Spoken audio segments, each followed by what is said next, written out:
Hello दोस्तों, channel studies में आप सभी का स्वागत है। दोस्तों, द 5 मिनट्स के पिछले शो में मेरे द्वारा आप लोगों को होमवर्क में एक प्रश्न दिया गया था। ठीक है, अष्टांगिक मार्ग का संबंध किस धर्म से है। अष्टांगिक मार्ग, ठीक है, किस धर्म से संबंधित है ये आपको बताना। देखो, बौद्ध धर्म से संबंधित है। ठीक है, तो मैंने आपको बोला था कि बौद्ध धर्म के बारे में हम थोड़ा बहुत इसमें डिस्कस करने वाले हैं। ठीक है, देखो, बौद्ध धर्म किसके द्वारा शुरू किया गया था। ये थे, देखो, महात्मा बुद्ध। ठीक है, महात्मा बुद्ध, इनके द्वारा बौद्ध धर्म शुरू किया गया था। ठीक है, महात्मा बुद्ध। तो महात्मा बुद्ध जिनका जन्म कहाँ हुआ था, लुम्बिनी। ठीक है, लुम्बिनी। आप लोग देखो, एक नोटबुक रखा करो साथ में। ठीक है, ताकि आप फटाफट इन चीज़ों को नोट करते रहो। ठीक है, लुम्बिनी जो कि नेपाल में पड़ता है। ठीक है, इनके पिता कौन थे, शुद्धोधन। इनके पिता थे शुद्धोधन। ठीक है, माता कौन थी, महामाया देवी। और साथ देखो, इनके बचपन का नाम क्या था, सिद्धार्थ। ठीक है, कई बार प्रश्न पूछा गया, सिद्धार्थ इनके बचपन का नाम था। और उसके पश्चात देखो, ठीक है, ये सारे फैक्ट यहाँ तक आपके क्लियर हो गए। उसके पश्चात देखो, इन्हें ज्ञान की प्राप्ति कब होती है, बैसाख पूर्णिमा के दिन। ठीक है, बुद्ध पूर्णिमा जिसे हम बोलते हैं, और तब से ये बुद्ध कहलाए। ठीक है, और ज्ञान प्राप्ति कहाँ हुई इनको, गया, जो कि, ठीक है, बोध गया यानी कि बिहार में। ठीक है, निरंजना नदी के तट पर इनको ज्ञान की प्राप्ति हुई थी, और बट वृक्ष के नीचे इनको ज्ञान की प्राप्ति हुई थी। देखो, इनके जीवन से रिलेटेड कुछ महत्वपूर्ण फैक्ट जो है, देखो, इनका जन्म, इनको ज्ञान प्राप्ति और इनकी मृत्यु तीनों एक ही दिवस को हुई थी, मतलब बैसाख पूर्णिमा को ही हुई थी। ठीक है, तीनों एक ही दिवस को हुई थी, आपने ध्यान रखना है। बौद्ध धर्म, देखो, बौद्ध धर्म की 4 संगीतियां हुई हैं, वो मैं आपको पहले ऑलरेडी बता चुका हूं। ठीक है, पहले की क्लासों में। इसके अलावा देखो, यदि चर्चा करें अष्टांगिक मार्ग, ठीक है, अष्टांगिक मार्ग का संबंध किस धर्म से है, बौद्ध धर्म से। और अष्टांगिक मार्ग में क्या क्या सम्मिलित है, एक है सम्यक दृष्टि। ठीक है, सम्यक दृष्टि। दूसरा देखो, सम्यक संकल्प। ठीक है, सम्यक संकल्प। तीसरा है सम्यक वाक। चौथा है सम्यक कर्मांत। ठीक है, पांचवा है सम्यक आजीव। छठा देखो, सम्यक व्यायाम, सम्यक स्मृति और सम्यक समाधि। ठीक है, ये 8 अष्टांगिक मार्ग किसमें दिए गए हैं, बौद्ध धर्म में दिए गए हैं। ठीक है, ध्यान रखिएगा। और यदि चर्चा करें बौद्ध धर्म का जो प्रमुख ग्रंथ है वो कौन सा है, त्रिपिटक। ठीक है, त्रिपिटक जो कि बौद्ध धर्म का प्रमुख ग्रंथ है, और 3 भागों में विभक्त है। ठीक है, एक है विनय पिटक, एक है सुत्त पिटक और एक है अभिधम्म पिटक। ठीक है, सुत्त पिटक, विनय पिटक और अभिधम्म पिटक। जो विनय पिटक है, इसमें बौद्ध जो संघ था, ठीक है, उसके आचार विचार व नियम निषेध का इसमें संकलन किया गया है।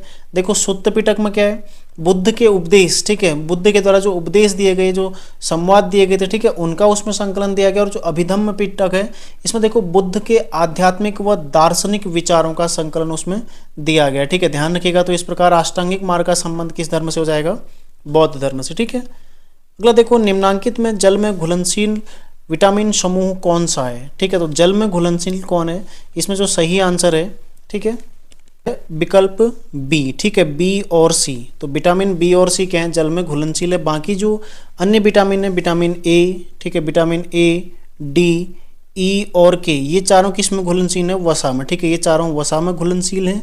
और जो जल में है, बी और सी। ठीक है, यदि देखो विटामिन की चर्चा करें तो विटामिन की खोज किसने की थी, सबसे पहला जो प्रश्न आता है, विटामिन, इनको जो सर्वप्रथम प्रयुक्त किया गया था इस शब्द को किसके द्वारा, सी फंक। ठीक है, सी फंक के द्वारा। ठीक है, सी फंक के द्वारा कब, 1911 में इस शब्द को प्रयुक्त किया गया था। ठीक है, ध्यान रखिएगा। Vitamin A, B, C, D, E, K आदि, ठीक है, ये सब क्या हैं, विटामिन है। तो विटामिन ए, जिसका रासायनिक नाम आपको ऑलरेडी पहले बता चुका हूँ, ठीक है, एक्सेरोफाइटॉल। ठीक है, ये इसका क्या है, रासायनिक नाम होता है, ध्यान रखिएगा। ठीक है, बाकी देखो, विटामिन से ए से क्या होता है, रतौंधी। विटामिन बी, जिससे कि कौन सा रोग होता है, बेरी रोग होता है। ठीक है, और इसके अलावा विटामिन सी, ठीक है, विटामिन सी से कौन सा रोग होता है, स्कर्वी। ठीक है, विटामिन डी से कौन सा होता है, रिकेट्स। और ये आपने ध्यान रखना है। ठीक है, विटामिन ई से कौन सा होता है, इससे देखो प्रजनन शक्ति क्षीण होती है। ठीक है, और विटामिन जो के होता है, विटामिन के से जो रक्त का थक्का होता है, ठीक है, वो नहीं बनता है। ठीक है, ध्यान रखिएगा। तो ये सब क्या है, विटामिन से संबंध महत्वपूर्ण फैक्ट आप लोग ध्यान रखिएगा। ठीक है, जो आगे पूछे जा सकते हैं। देखो, आज का दूसरा प्रश्न है, सल्तनत काल में सर्वप्रथम किस शासक द्वारा तांबे का जीतल का प्रचलन किया गया था। ठीक है, तांबे का जीतल। अब ये जीतल क्या है, सबसे पहले तो ये जानना जरूरी है। ठीक है, जीतल क्या था, एक सिक्का, एक प्रकार की मुद्रा यानी कि सिक्का। ठीक है, तो ये मुद्रा या सिक्का किसके द्वारा प्रचलित किया गया था, ये शासक था इल्तुतमिश। ठीक है, इल्तुतमिश, इसके द्वारा सल्तनत काल में गुलाम वंश में था इल्तुतमिश। ठीक है, और इसके द्वारा सल्तनत काल में तांबे का जीतल प्रचलित किया गया था। इसके अलावा देखो इसने चांदी का टका भी प्रचलित किया था, ठीक है, चांदी का टका ये भी इसके द्वारा प्रचलित किया गया था, चांदी का टका और तांबे का जीतल। ध्यान रखिएगा इल्तुतमिश जो कि कुतुबुद्दीन ऐबक के पश्चात आराम शाह, ठीक है, आराम शाह के पश्चात कौन आया, इल्तुतमिश शासक बना था, ठीक है।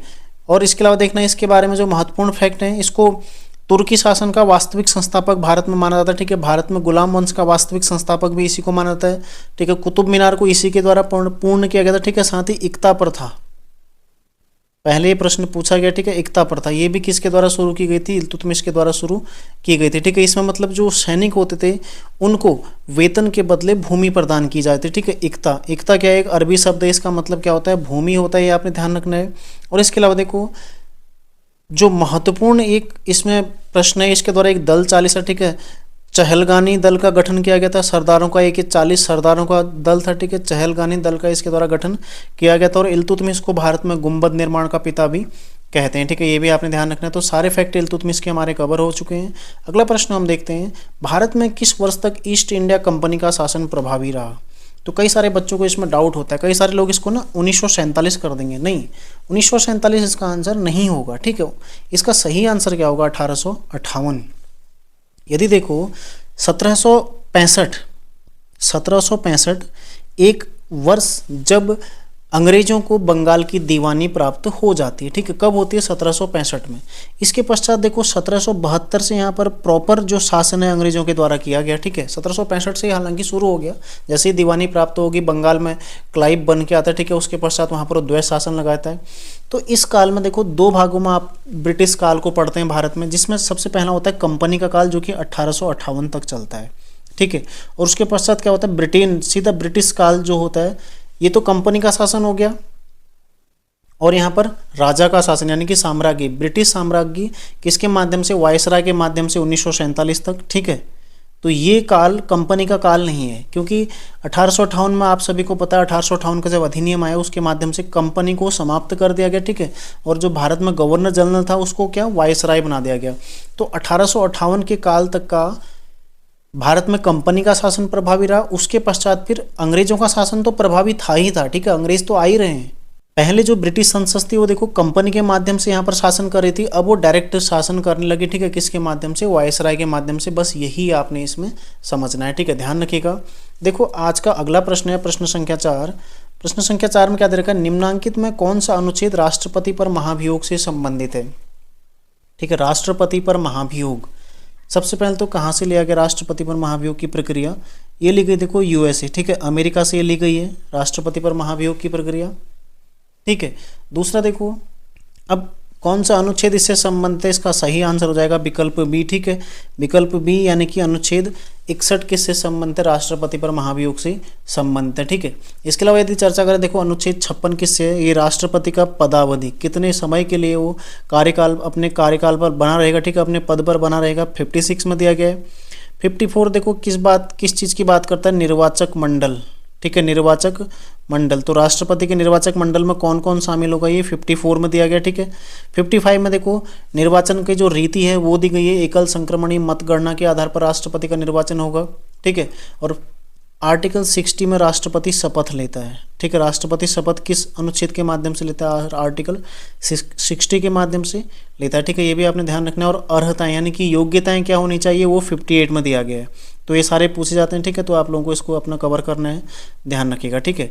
और आज का देखो लास्ट सवाल है, निम्नांकित में भारत का एक जैव मंडल आरक्षित क्षेत्र नहीं है, तो कौन सा नहीं है ये आपको बताना, ठीक है। कोल्ड डेजर्ट, ठीक है, ये है कहाँ पड़ता है, हिमाचल प्रदेश में, ठीक है। सिमलीपाल ये भी है कहाँ पड़ता है, उड़ीसा में, ठीक है, उड़ीसा में। और तीसरा कौन सा देखो अचानक मार, ये कहाँ है, छत्तीसगढ़ में, ठीक है। ये तीनों क्या हैं, जैव मंडल आरक्षित क्षेत्र हैं। दिहिंग पटगई नहीं है, ठीक है, दिहिंग पटगई ये कौन सा है, ये असम में हाल ही में भारत का राष्ट्रीय उद्यान बना है, ठीक है। भारत का सबसे नवीनतम राष्ट्रीय उद्यान कौन सा है, दिहिंग पटगई राष्ट्रीय उद्यान कहाँ है, असम में पड़ता है, ठीक है, जो कि भारत का अभी केवल राष्ट्रीय उद्यान है, ठीक है। ये क्या है, जैव मंडल आरक्षित क्षेत्र नहीं है। तो भारत में वर्तमान में कुल जो जैव मंडल आरक्षित क्षेत्र हैं कौन कौन से हैं, देखो कुछ महत्वपूर्ण यदि हम चर्चा करें इसमें बिंदु, सबसे पहला कौन सा आता है, नीलगिरी, ठीक है, नीलगिरी सबसे पहला, ठीक है, 1986 में। उसके अलावा देखो नंदा देवी जो कि उत्तराखंड में, नंदा देवी, ठीक है, 1988 में। नोकरेक लगातार पूछा जाता है, ठीक है, मेघालय में नोकरेक। उसके अलावा देखो मानस जो कि असम में, सुंदरवन जो कि पश्चिम बंगाल में, ठीक है,